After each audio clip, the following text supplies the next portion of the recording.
Hi, my name's Gail. I'm 60 years old, and about 9 months ago now, actually 9 months to the day, I moved to Wuhan, China to teach English and explore this beautiful country.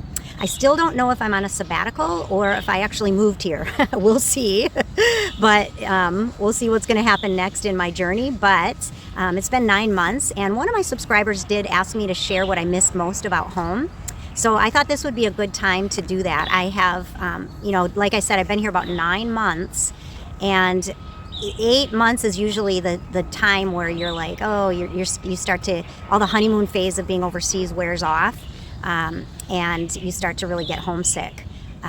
If you watch some of my other videos, you know I lived in Taiwan when I was younger, and I can remember that was back in the 90s before we had cell phones and internet and all this calling that you can do. So my long distance bills were very, very high when I was getting homesick, especially I think more at the beginning then. I just missed my friends and family so much.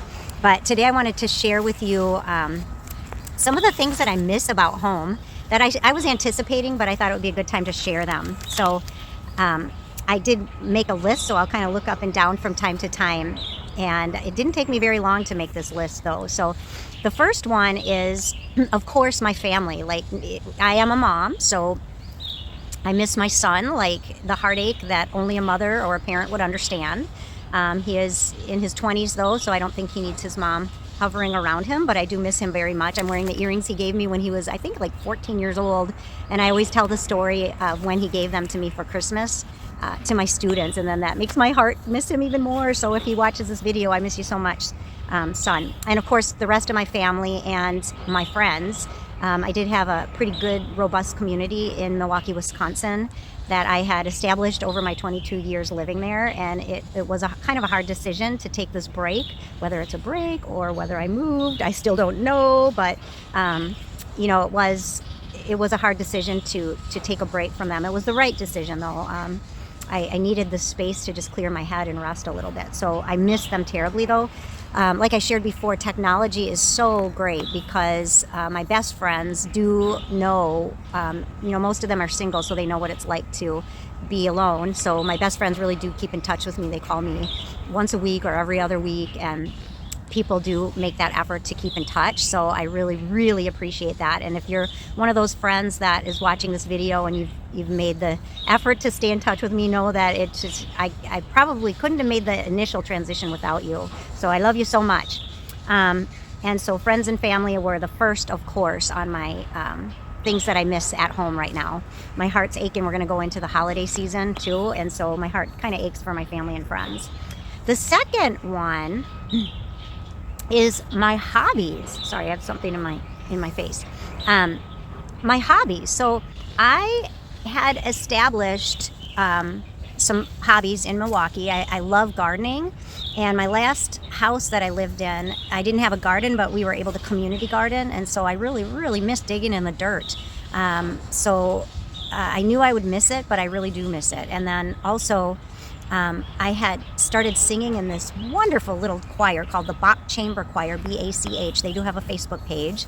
And I really miss that choir. It just was a special choir. We did classical music, and the choir was really special, probably like 40 members, and just a wonderful group to sing with every week. And now the holiday season's coming up, and we would do a lot of different Christmas things in assisted living facilities and things like that. So I miss singing. I miss being in that music community with these classical musicians. And so I don't know if I'm going to be able to find that here in China. And I miss it almost enough to move back home. So this is kind of what's going on in my head here. I do miss the Wisconsin weather. I am on my 4th season here in China, and I love the heat. So you can see I'm a little bit bundled up right now. It's 60 degrees. I just hit autumn. So I arrived here in February of 2025. It was cold, and I knew it was going to be cold. And then springtime was gorgeous. It was like 70s, 80s, and beautiful weather. Wuhan is known as the land of 1,000 lakes, kind of like Wisconsin. And so it's very humid here. And I actually weirdly like the humidity. And so I didn't mind it getting hot and humid, but then the summer it got to be Texas hot. So it was so hot you didn't want to leave your house. And if you watched my traveling videos, my best friend Renee came and we traveled to 5 different cities, and it was really, really hot.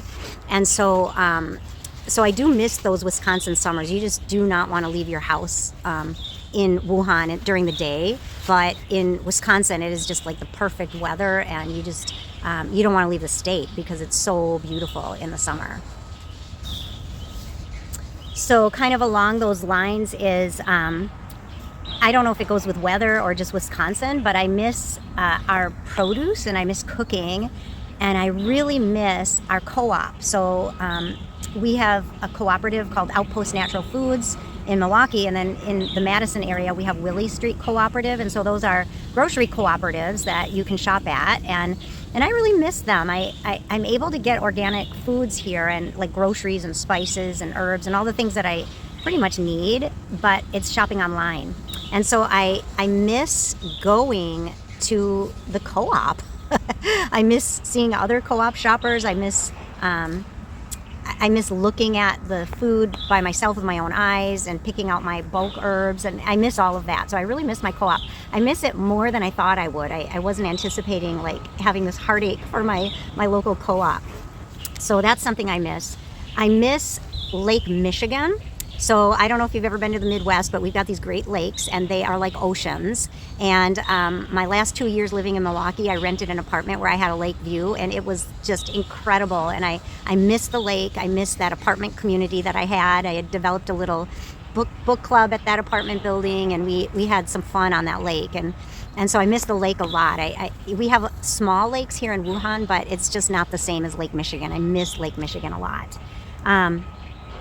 Weirdly, I miss work. I am working here full time in Wuhan, which it seems like part time because of the.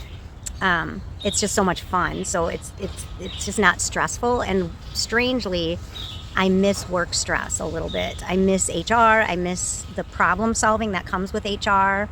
I just miss like having to do my work as an HR director.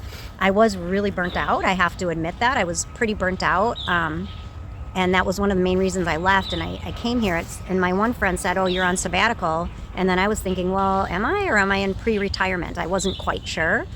But she might have been right. It could have been a sabbatical. And maybe I want to go home and work for another 10 years in HR. I really miss it. I miss, there's a lot of collaboration that you do, and you're problem solving, and it's kind of sneaky work because you're getting other people to do the work it's more coaching and getting them to do things. And I really miss that kind of work. And I kind of miss all the compliance work and even the employee relations yucky stuff that HR people have to do. I miss all of that. I'm good at it, and I miss it. So that's a surprise to me. I wasn't expecting to miss work. But I think sometimes you get away and you rest, and that's what they say. You get away, you rest, and then you come back, and then you're better than ever. And so maybe this was a sabbatical. Time will tell. So those are kind of the main things. But there's some other weird little things that I sort of knew I'd miss, but I wasn't sure. So the two appliances that I miss most are dryers. So I don't have a dryer here, and I suppose I could buy one, but I don't really want to. So I air dry all my clothes. And then ovens. We don't have an oven here. I could buy a toaster oven, but I'm probably not going to do that. So, I used to like to make chicken and just bake it in the oven with herbs and onions and all that kind of stuff. So I used to do things a lot with my oven that I'm not able to do here, but I don't cook as much here, so it doesn't really matter. And the other big one, so I also miss bathtubs. We don't have bathtubs here. I have that. If you watch my apartment video, I've got a wet room. So I miss having a bathtub, especially now it's getting cooler out. It's nice to take a nice bath and just warm up.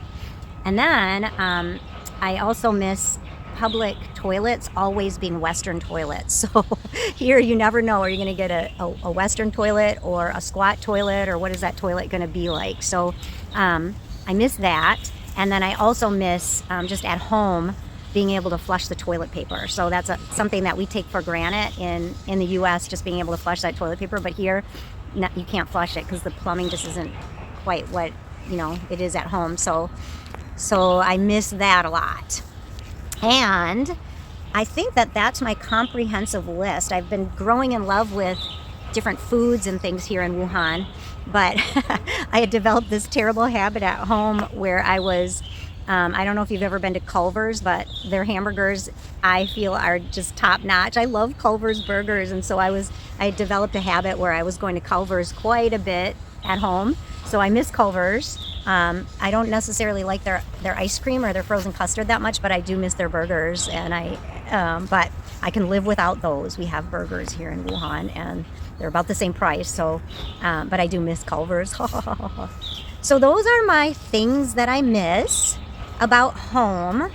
I am happy here still, and I do try my very best to focus on the here and the now. And I think we get better at that as we age, and not thinking about the past and not thinking about the future, and just trying to really live each moment. And every day I'm like, am I happy right now? Yes, I'm happy right now. Oh, am I happy right now? Yes, I'm happy right now. So for the most part, I'm pretty happy here in Wuhan. We'll see it. We're going to have 3 months of cold, I think, coming up. So it's November right now. The weather is pretty decent, but then we're going to kick into December where it's going to get colder. I think it'll get down to the 30s Fahrenheit. And then January is going to be cold too. It'll be in the 30s. And then February is going to be cold too. It'll be like, I think that's what it's going to be. Rumor has it can snow here, which I really don't want to happen. So we'll see. We'll see how I make it through that fourth season until I get into the new year. And now I'm waiting to see if they're going to offer me another contract. So like I shared before, I'm 60, and so I got here when I was 59, and that's when you can get jobs here in China. And then after you hit the age of 60, that's when they retire in China. And so it's less easy to get jobs without a PhD, which I do not have a PhD. So we'll see if I get my contract renewed, and I'll share that story if I decide to stay, or if I miss home so much that I end up going back home. But thanks so much for following my journey. And I really appreciate having all these subscribers.